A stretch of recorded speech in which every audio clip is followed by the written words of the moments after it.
Bankiin Gadaa ayyaana irreechaa bara kanaa irratti hojii kan eegalu ta'uusaa beeksisee jira.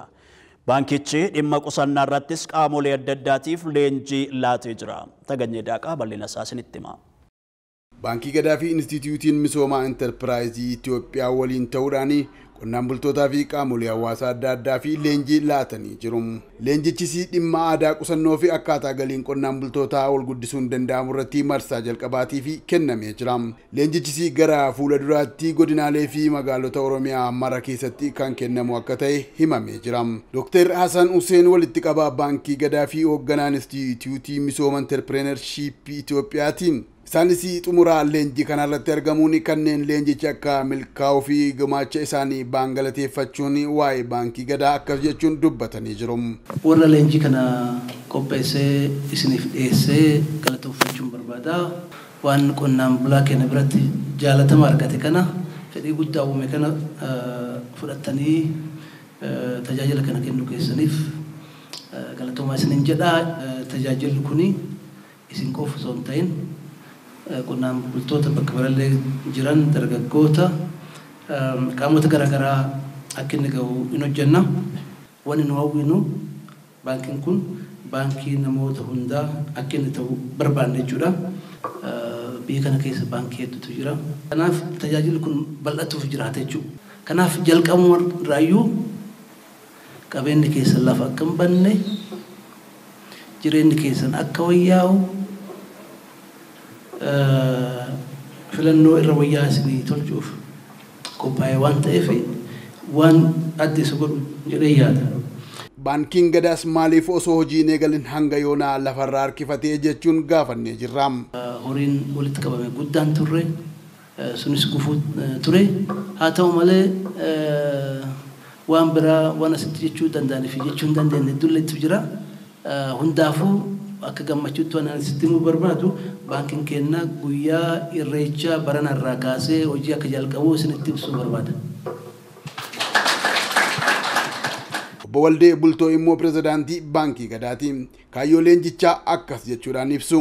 Baankiin uummata tiiqee uummata bira hanqinni keessumaa karaa tajaajila faayinaansii hanqina maaltu jira ilaalee hanqina jiru sana guutuudhaan yookiin immoo guutuu akka danda'u carraaqee agarsiisuudhaan gabaa keessa galuun barbaachisaadha jennee amanne. Kanaaf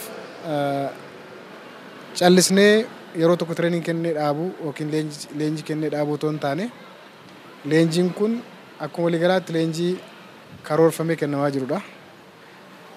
Karoora baankiin kan waggaa 5 istiraatiijii pilaanii waggaa 5 hojjetamu keessaa inni tokkoo fi inni guddaan uummata keenya bal'aa keessumaa qotee bulaa naannoo tajaajila faayinaansii naannoo baankii hanqinoonni jiranii isaan irratti furmaata kennuudhaan uummata keenya cinaa dhaabannee wal wajjin guddachuu isa jedhu akka kaayyootti qabannee jirra jechuudha. Fuulduratti uummata keenya bal'aa kallattii hundumaan jiran hundumaa bira gahuudhaaf carraaqqii barbaachisu hundumaa goonee sagantaadhaan itti deemna jechuudha. Baankii Gadaa maaltu baankilee biyya kana keessa jiran keessaa adda isa taasisaa jechuudhaanis gaafannee jirra.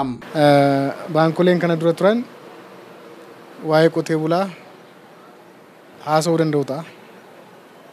Haa ta'uuti garuu dursanii beekumsa akka isaan argatan akka iji qotee bulaa baramee hojii irratti xiyyeeffatanii akka isaan hojjechuu danda'an oomishaaf oomishtummaan isaanii akka isaan dabalu gochuudhaaf carraaqqiin godhamee waan jiru natti hin fakkaatu.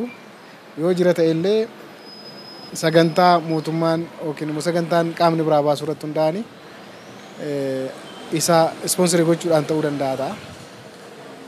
Gara Baankii Gadaatti yoo dhufte garuu akkuma jalqaba kaasuu yaale irratti yaadnee qo'annaa irratti hundaa'ee istiraatiijii keessas galee waggaa 5 dhufaniif qonnaan bulaa saba keenya iddoo addaa jiraniif jalqaba hojii biizineesii hojjechuun barbaachisummaa isaa. Hojii biizineesii bira gahuudhaaf immoo sadarkaa amma jiran irraati attamitti fooyya'uun akka danda'anii beekumsa akka isaan argachuu danda'an isa kanarraa eegaluun ofiisaatii baankii kana waan addaa godhudha. Inni lammaffaan community banking jedhama. Caasaan akka biyyaattis caasaan akkasii hin jiru. Kunillee isuma sila jenne wajjiniin wal deeggaree fuulduratti uummata keenya bu'a qabeessan godhu keessaa tokko jennee yaadna. Obbo Abarraa Faayisaa immoo gorsaa dhaabbilee daldalaa adda addaatiin dhimma maalirratti leenjiin kun kan xiyyeeffatu jennee isaaniinis gaafannee jirra. Kaayyoon leenjii keenya waa sadii irratti xiyyeeffata. Tokkoffaan aadaa hojii naannaa Oromiyaa keessa jiru keessattuyyuu qotee bulaa keessa jiru haala akkamiin jijjiiramuu akka danda'u. Kanaaf isaaf kan ta'e immoo paakeejii adda addaa qabna. Kanaaf kaayyoon tokkoffaan aadaa amma xiqqoo gadi bu'aa jiru kana gara fuulduraatti akkamitti fooyyessinee qotee bulaa keenya aadaa hojii gabbataa qabaatu gochuu akka danda'amudha. Inni lammataa nama tokkoo fi milkaa'inaaf ga'umsa isa barbaachisu jira. Kanaaf ga'umsa warra milkaa'ee keessattuyyuu namni tokko maaliif milkaa'uu danda'a, namni kun immoo maaliif hin milkoomne kan jedhudha.